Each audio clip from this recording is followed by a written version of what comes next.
In this video, I'll show you how to buy and sell Pi on both Bitget and Gate.io using simple spot trading. First, make sure you already have USDT on each exchange. On both apps, go to Assets, Spot, and check that your USDT is in the Spot wallet because that's the balance you'll use for trading Pi. Let's start on Bitget.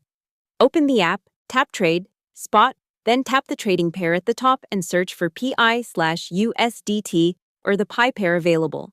Select it, then choose your order type. For beginners, I'd mark it as the easiest because it buys at the current price. Enter how much USDT you want to spend and tap Buy Pi, then confirm.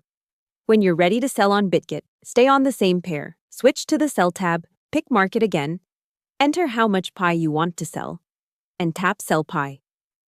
Now on Gate.io, the steps are very similar. Go to Trade to Spot, tap the pair selector, search for PI/USDT and select it. Use Buy with Market Order and USDT to purchase Pi, and when you want to exit, use Sell on the same pair to convert Pi back to USDT. Hope the tutorial was helpful. Subscribe to my channel and see you in the next video.